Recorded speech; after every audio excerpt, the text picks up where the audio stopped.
கர்ப்பமா இருக்கிற விஷயத்த எனக்கு காலையில தான் டாக்டர் போன் பண்ணி சொன்னாங்க. அந்த சந்தோஷமான விஷயத்த ஜீவா கிட்ட சொல்லலாங்கிறதுக்குள்ள என் தலையில இடி விழுற மாதிரி விவாகரத்து விஷயத்த சொல்லிட்டு போறாரு. பைத்தியக்காரி, உன்னோட கஷ்டத்தையும் சொல்லிட்டு அந்த கஷ்டத்தோட தீர்வையும் நீயே சொல்லிட்ட.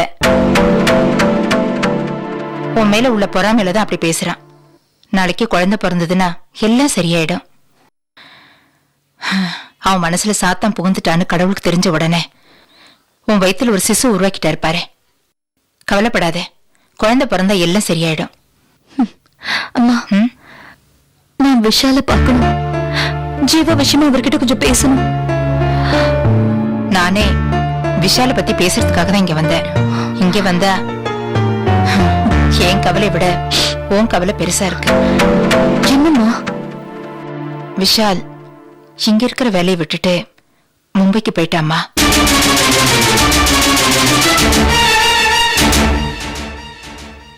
எங்க என்கிட்ட சொன்னா நான் ஒத்துக்க மாட்டேனோன்னு அங்க போய் வேலையில சேர்ந்துட்டு எனக்கு போன் பண்ணா.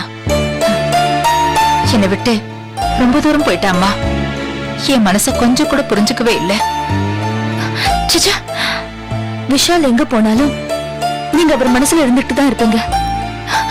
தாய்க்கும் பிள்ளைங்களுக்கும் மத்தியில இடைவெளி இருக்குமா? இவ்வளவு புத்திசாலித்தனமா பேசுற நீ முட்டாள் மாதிரி அழுதுகிட்டே படுத்துட்டு இருக்க.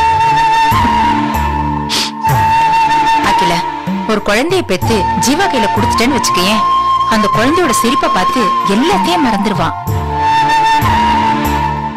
அகில, அவசரப்பட்டு கையெழுத்து போட்டு கொடுத்துறாத.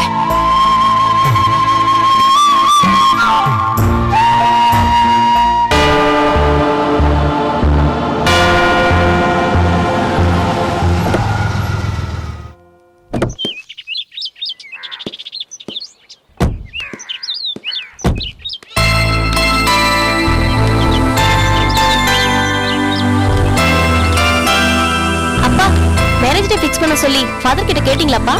அத பத்தி பேசத்தாம நாம இங்க போயிட்டு இருக்கோம். அப்படியா? அப்பா, நான் உங்ககிட்ட ஒன்னு சொல்ல மறந்துட்டேன். நேத்திக்கு சரவண அவங்க வீட்டுக்கு என்ன கூட்டிட்டு போயிருந்தாங்கப்பா. அவங்க அப்பா என்கிட்ட ரொம்ப பாசமா நடந்துக்கிட்டாங்க. சரவண சிஸ்டர் கூட என்கிட்ட ரொம்ப அன்பா நடந்துக்கிட்டாங்கப்பா. நீ வெளுத்ததெல்லாம் பால் நினைக்கிறேம்மா. என்னப்பா சொல்றீங்க? நீ நினைக்கிற மாதிரி சரவணோட அப்பாவும் தங்கச்சியும் நல்லவங்க இல்லம்மா. ரெண்டு பேருமே சந்தர்ப்பவாதிகள் தான். பணத்துக்காக உங்ககிட்ட பாசம் காட்டுற மாதிரி நடிக்கிறாங்க. இல்லப்பா, நிச்சயமா அவங்க அப்படி இருக்க முடியாது. உனக்கு புரியாதுமா. நடந்ததெல்லாம் விளக்கமா சொல்றேன், கேட்டுக்கமா.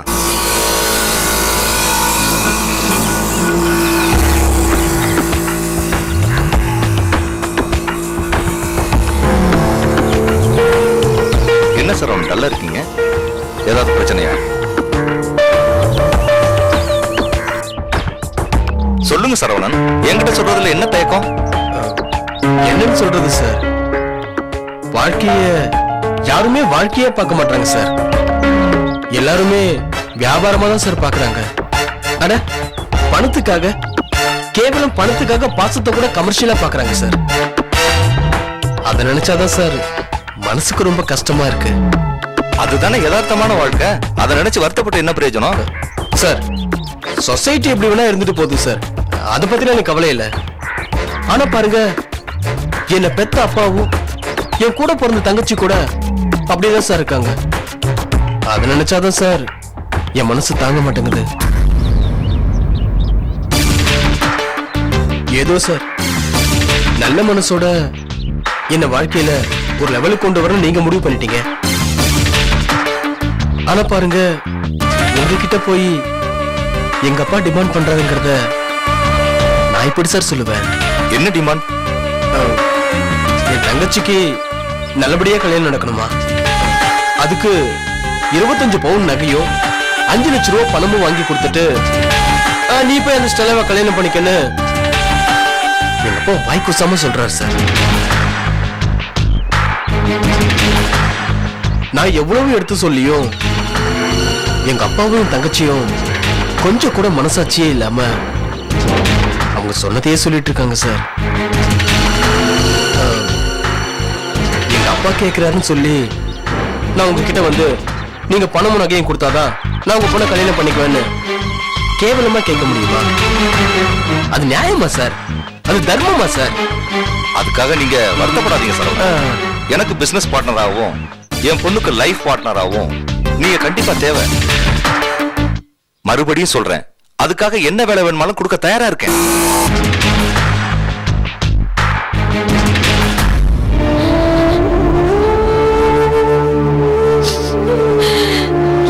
வயசுல நம்ம பொண்ணோட வாழ்க்கை நாசமா போயிடுமோன்னு நான் கவலைப்பட்டு இருக்கேங்க.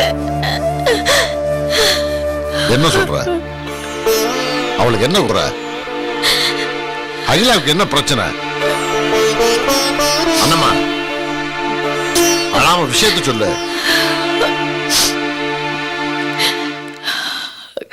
அகில நம்ம வீட்டுக்கு வந்திருந்தாங்க. இப்பெல்லாம் உங்க அப்பா அடிக்கடி உன்னை பத்தி பெருமையா பேசிட்டு இருக்காருமா. உன் மேல இருந்த கோவம் எல்லாம் பறந்து போயிடுச்சுமா. அவர் மனசு நிறைய நீதான் நிறைஞ்சிருக்க. மூச்சுக்கு 300 தடவை அகில அகிலான்னு உன்னை பத்தி தாமா பேசிட்டு இருக்காரு. இந்தம்மா உனக்கு பிடிச்ச கேசரி சாப்பிடு. வேண்டாமா? ஏமா? இப்ப ஸ்வீட் சாப்பிடுற மூட்ல இல்லம்மா. உங்க அப்பா தாமா அகிலாவுக்கு பிடிச்ச கேசரியை பண்ணி வை. அகிலாவுக்கு போன் பண்ணி வீட்டுக்கு வர சொல்லு. நான் ஸ்கூல் சவாரியை முடிச்சுட்டு ஆட்டோ ஸ்டாண்ட்ல போட்டுட்டு நான் வீட்டுக்கு வந்துடுறேன். இன்னைக்கு பகல் முழுக்க அகிலா நம்ம வீட்டுல இருக்கட்டும்னு சொன்னாரம்மா.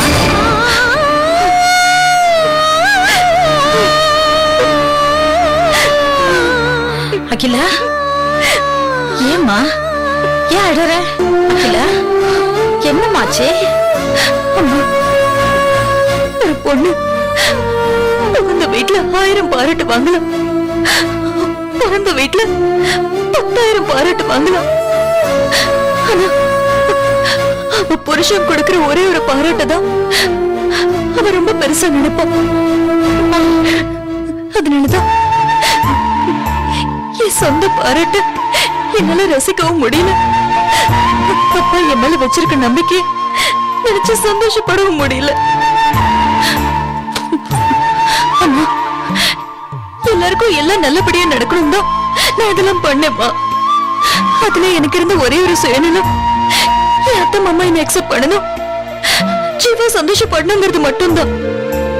அவங்க இப்ப என்ன ஏத்துக்கிட்டாங்கம்மா. ஆனா ஜீவாக்கு தான் எதுவுமே பிடிக்க மாட்டேங்குது. எல்லாத்தையும் தப்பு தப்பாவே எடுத்துக்கிறாருமா. இது எல்லாமே தெரிஞ்ச விஷயம் தானம்மா. போக போக எல்லாமே சரியா போயிடும். உன் மாமனார் மாமியார் உன்னை ஏத்துக்கிட்டாங்கல்ல, அவங்க அந்த புள்ளைய திருத்தி கொண்டு வந்துருவாங்கம்மா. இல்லம்மா, அதெல்லாம் நடக்க போற மாதிரி எனக்கு தோணல. அவரு எப்பவும் பெத்தவங்களுக்கும் கட்டுப்பட மாட்டாரு, மத்தவங்களுக்கும் கட்டுப்பட மாட்டாரு. என்ன என்னம்மா சொல்ற?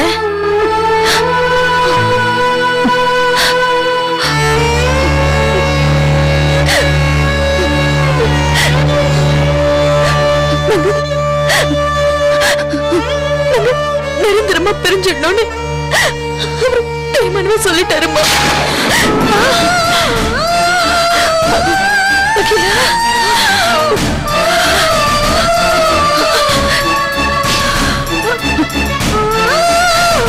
என் பாதையில நான் போறேன். இனிமே உன் வாழ்க்கை என்னன்னு நீ ஏன் முடிவு படிக்கும் சொல்லிட்டாருமா. இனிமே அவர் முடிவை மாத்திப்பாரா இல்ல மாத்திக்க மாட்டாரா எனக்கு ஒண்ணுமே புரியல. என் வாழ்க்கை இருந்து போயிடுமாமா. எதுக்கு இப்ப அழுதுட்டு இருக்க? பிரிஞ்சிருவோம்னு அவர் சொல்லிட்டாருன்னா நாம விட்டுருவோமா? நல்லா இருந்த அகிலா மனச காதல் பேரை சொல்லி ரிஜிஸ்டர் மேரேஜ் பண்ணிட்டாரு. அவரோட அப்பனும் ஆத்தாலும் 2 பேரும் வீட்டுக்குள்ள சேர்க்க மாட்டேன்னு துரத்திட்டாங்க. அதனால என் பொண்ணு எவ்வளவு கஷ்டத்தை அனுபவிச்சா. அகிலா மேல உயிரே வச்சிருந்தனா அவளை ஒதுக்கி தள்ளி எப்படி எல்லாம் பேசி நோகடிச்ச. இவ்வளவு கஷ்டத்தை என் பொண்ணு அனுபவிச்சிருக்கா. இதுக்கு மேலே அவளை நான் கஷ்டப்பட விட மாட்டேன். அகிலாவோட அப்பாவை அவகிட்ட பேசி பார்ப்பான். ஒத்து வரலனா ஆட்டோக்காரனா இறங்கிடுவான். ராஸ்கல். அவனுக்கு தேவைன்னா லவ் பண்ணுவான், கல்யாணம் பண்ணிக்குவான். தேவையில்லைன்னா துரத்திடுவானா? என்ன நினைச்சிட்டு இருக்கான் அவன்? வேணாங்க, நீங்க போய் பேச வேணாம். நானே போய் மாப்பிள்ளை கிட்ட பேசி அவர் மனசை பக்குவமா மாத்துறேன். நீங்க போய் பேசி ஏதாவது இட உடம்பு பிரச்சனை வந்துருச்சுன்னா அப்புறம் நம்ம அகிலாவோட வாழ்க்கை பாடா போயிடுங்க. அப்பம் போய் நிக்கலனா அவனுக்கு பயம் இருக்குமா? அப்புறம் கேட்கறதுக்கு ஆள் இல்லைன்னு ரொம்ப ஆட ஆரம்பிச்சிருவான். விடிஞ்சதுக்கு அப்புறம் வச்சுக்கிறேன் கச்சேரி.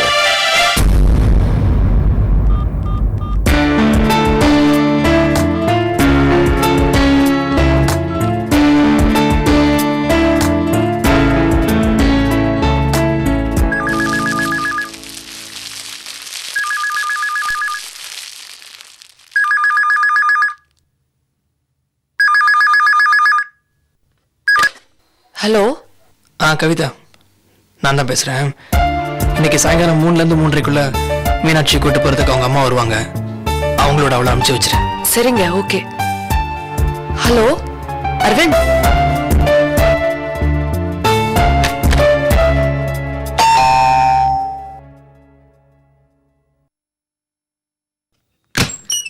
வாங்க.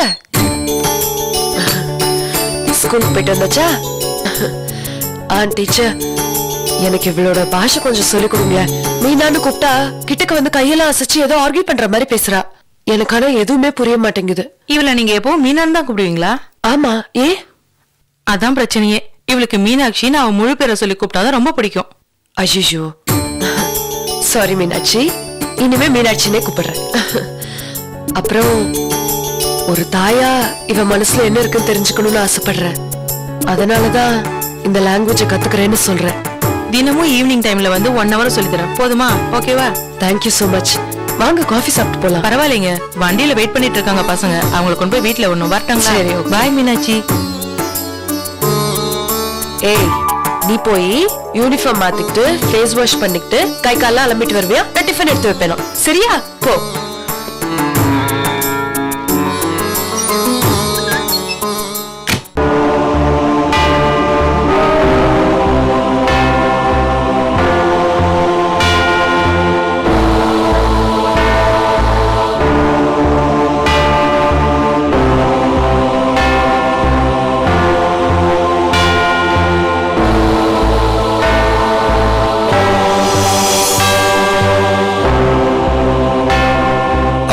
மாதிரியே நேத்து 5 லட்சம் ரூபாய் பணமும் 25 பவுன் நகையும் கொடுத்துட்டமா. யார்கிட்டப்பா கொடுத்தீங்க? இவ்வளவு கேவலமா டிமாண்ட் பண்றவங்களுடைய முகத்தை என்னால எப்படிமா நேருக்கு நேரம் பார்க்க முடியும்? அதனால தான் சரவணன்ட்ட கொடுக்க சொல்லிட்டேன். என்னோட பார்வைக்கு என்னவோ அவங்க தப்பானவங்களா படல.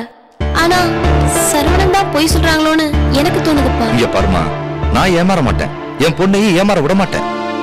சரவணோட அப்பாவும் தங்கச்சியும் மோசக்காரங்க தாமா.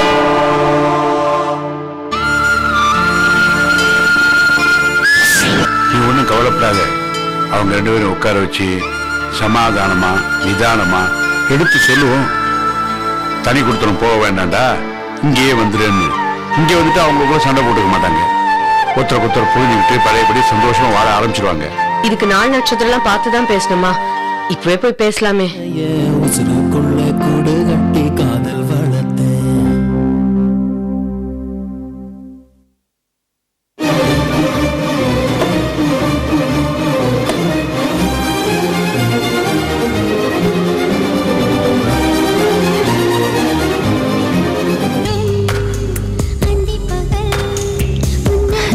நல்ல பாட்டு இல்ல? ஒரு நிமிஷம் ரிமோட் கொடுங்க.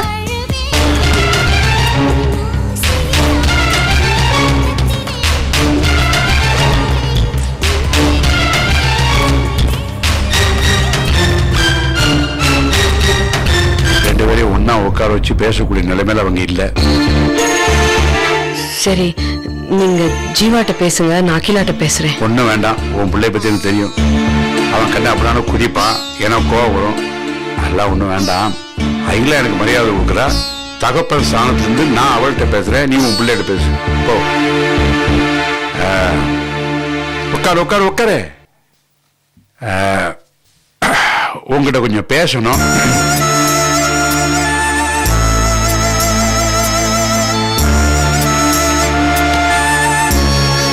என்னடா அது துணிமணி எல்லாம் எடுத்து வச்சிட்டு இருக்க? நாளைக்கு காலையில எங்க வீட்டுக்கு போக வேண்டியது தானே? எதுக்கு போற? இவ்ளோ நாள் தனி கொடுத்துட்டு இருந்தாச்சு. கவிதாவும் இப்ப கல்யாணம் ஆகி புகுந்த வீட்டுக்கு போயிட்டா. இது பாரு, நாங்க 2 பேரும் வேலையை விட்டு வரப்போ உங்க 2 பேரும் முகத்தை பார்த்தா நல்லா இருக்கும்டா. உன்னை எங்கேயும் போக விட மாட்டேன், நீங்க தான் இருக்கணும். உங்க விருப்பம் அதுதானா? நான் அதை தட்டவா போறேன். எனக்கும் இந்த வீட்டுல வாழணும் தானம்மா ரொம்ப ஆசை. ஜீவா இப்ப இருக்கிற மனநிலையில நான் உங்க கூட இருக்கிறது தான் எனக்கு ரொம்ப நல்லதா. கரெக்டுமா, நீ சொல்றது 100% கரெக்ட். நானும் கமலாவும் என்ன பேசணுமோ அதே தான் நீயும் சொல்ற. சரிப்பட்டு வராதுமா, இதெல்லாம் சுத்தமா சரிப்பட்டு வராது. கஷ்டமோ நஷ்டமோ தனியா இருக்கிறது தான் நல்லது. உன் மருமக அகிலா கட்டின புருஷன் எனக்கே மரியாதை கொடுக்கறது இல்ல, எதுக்கு எடுத்தாலும் ஈகோ பாக்குறான். நாளைக்கு அவ உனக்கு மரியாதை கொடுப்பாளா? அப்பாவுக்கு மரியாதை கொடுப்பாளா? இத பாருமா, நாளைக்கு காலையில் நாங்க போறதுதான், வேற எதுவும் பேசாத. அவன் என்ன சொல்றது? அவன் கிடக்க நான் வேண்டாம் வேண்டாம் மாமா, விட்டுடுங்க. நாங்க எங்க போறோம்? 2 தெரு தள்ளி தானே இருக்க போறோம். அடிக்கடி வந்து நாங்க உங்களையும் அப்பையும் பார்த்துட்டு போறோம். அவர் இஷ்டப்படியே பண்ணிக்கலாம். கொஞ்சம் டைம் கொடுங்க மாமா. அவர் மனசை நான் எப்படியாவது மாத்தி காட்டுறேன். ஓ முடிவு எதுவோ அதுதான் எங்க முடிவு. ஏன்னா நீ சொன்னதை செய்வ, நீ நினைச்சது நடக்கும். என்ன எங்களுக்கு ஒரே ஒரு வருத்தம், இந்த வயசான காலத்துல என் பொண்ணு கல்யாணம் பண்ணிட்டேன். அவ அங்க சந்தோஷமா குடும்பம் நடத்திக்கிட்டு இருக்கா. ஆனா என் மகனும் மருமகளும் எங்க பிரிஞ்சிருவாங்களோன்னு பயப்பட வேண்டிய சூழ்நிலை எங்களுக்கு வந்துருச்சு பாத்தியா. அதுதான் கொஞ்சம் கவலையா இருக்கு.